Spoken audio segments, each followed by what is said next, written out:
তো বন্ধুসকল আপোনালোকে চাব পাৰে আজি আমি পাৰিজাতৰ ঘৰৰ পৰা আমি শিৱসাগৰ ফুৰিবলৈ গৈ আছোঁ। আপোনালোকে চাই থাকিব ব্লগটো শেষলৈকে। আমি শিৱসাগৰ পৰা আহিমগৈ আৰু চাব পাৰে এতিয়া আমি ঘৰৰ পৰা ওলাব লৈছোঁ আৰু ষ্টাৰ্ট দে গাইজ এইফালে ডাইৰেক্ট চেপন হয় কালি অহা বাটে দিয়ে ব'লা।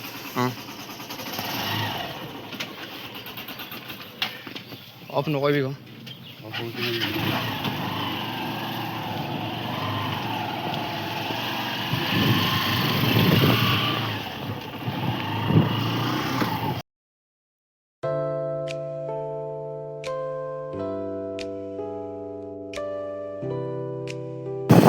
গাইজ আপোনালোকে চাব পাৰে আমি গৈ আছোঁ এতিয়া শিৱসাগৰ।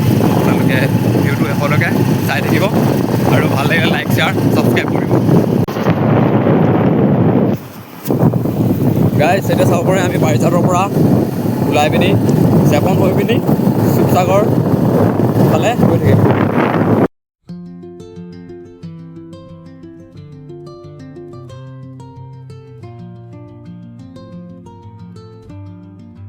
গাইজ ফাইনেলি আমি আহি শিৱসাগৰ টাউন পাই গ'লোহি আৰু শিৱদৌল ওচৰতে আছে।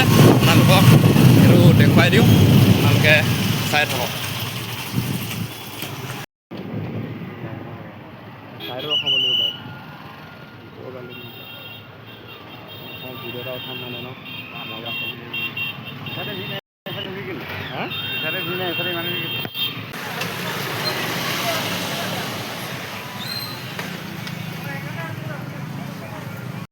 গাইজ আপোনালোকে চাব পাৰে ফাইনেলি আমি শিৱসাগৰ শিৱদৌল পাই গ'লোহি। আমাৰ ডে 1 ব্লগ শিৱসাগৰত আৰু পিছফালে শিৱদৌল চাব পাৰে আৰু এইফালে সঞ্জীৱে বাইকখন থৈ লৈছে। ঐ কেইজন লাগ ৰা হে বাবাজী কে ঘৰ মে আকে চলো এতিয়া আমি শিৱদৌল চাই লওঁগৈ। গাইজ শিৱদৌলত আমি অলপ থাকি লৈ ল'লোঁ। মহাদেৱক পূজা দিওঁ যিহেতু আমি বাবাৰ ভক্ত হয়, বহুত ডাঙৰ ভক্ত আমি, সেইকাৰণে আজি পূজা দিবলৈ আহিছোঁ। আহক আপোনালোকে চাই থাকক।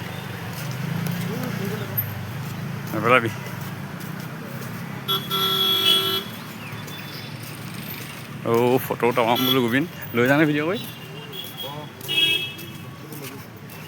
চেণ্ডেল ক'ত থৈছে?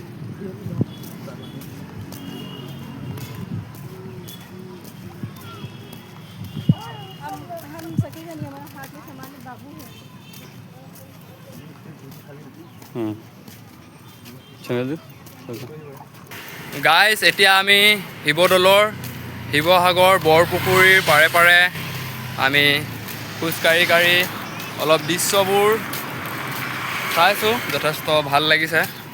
আৰু আমাৰ ছাইডতে আছে বোলে শিৱদৌল, দেৱীদৌল, বিষ্ণুদৌল আৰু কিমান এটা ধুনীয়া পৰিৱেশ চাব পাৰে। শান্তি বিৰাজ কৰি আছে, এইফালে হাঁহ চাহ চৰি আছে, যথেষ্ট ভাল লাগিছে। আৰু চাই থাকিব আপোনালোকে ভিডিঅ'টো। গাইজ আপোনালোকে চাব পাৰে দিখৌ নদীৰ ওপৰত বনোৱা এখন দলং। এইফালে চাব পাৰে ব্ৰিটিছৰ জামানতে ব্ৰিটিছে বনোৱা এখন দলং হয়। আপোনালোকক মই সেইটো দেখুৱাবলৈ চেষ্টা কৰিছোঁ। আৰু তাৰ তলতে হৈ গ'ল দিখৌ নদী, সেইটো সময়তে বনাইছিলে ব্ৰিটিছসকলে। আৰু এইফালে ৰংঘৰলৈ যোৱাৰ আগতে এইটো থাকি যায়। এতিয়া আমি ৰংঘৰলৈ গৈ আছোঁ, আপোনালোকে এইটো চাই থাকিব। আৰু এইখনে হৈ গ'ল ব্ৰিটিছৰ জামানাৰ দলং, আমাৰ অসমত বনাইছিলে ব্ৰিটিছসকলে। কিমান মজবুত হয় আপোনালোকে চাওক, এতিয়াও একে অৱস্থাতে আছে। গাইজ ৰংঘৰৰ বাকৰিত এভুমুখী চাওকচোন, সেইটো সময়ত ইয়াৰ পৰাই ৰজা মহাৰজাসকলে বহি খেল উপভোগ কৰিছিলে, আপোনালোকে চাওক। তো গাইজ আমি এতিয়া তলাতল ঘৰৰ ওপৰলৈ আহি আছোঁ, খটখটি পাৰ হৈ পিনি।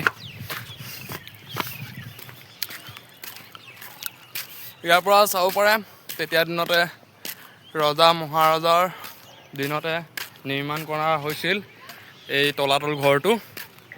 মাটিৰ তলত যিটো আছে সেইটো চাব পৰাহেঁতেন বেছি ভাল লাগিলেহেঁতেন।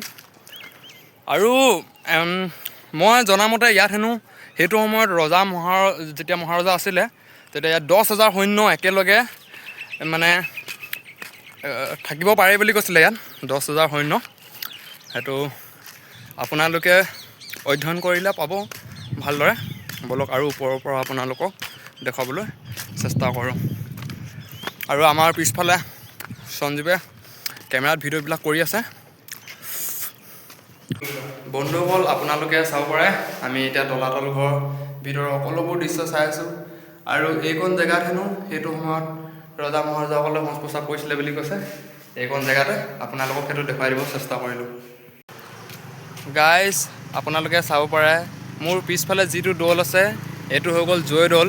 আৰু জয়দৌল কি কাৰণে বনোৱা হৈছিলে আমাৰ বেছিভাগ অসমত থকা মানুহে গম পায় যে জয় আই স্মৃতিত মানে আমাৰ জয়মতীৰ স্মৃতিত বনোৱা হৈছিলে। আৰু বন্ধুসকল আপোনালোকে চাব পাৰে জয়সাগৰ পুখুৰীৰ পাৰৰ দৃশ্য। ভিডিঅ'টো বেছি দেৰি নকৰি ইমানতে সমাপ্ত কৰিছোঁ। ধন্যবাদ।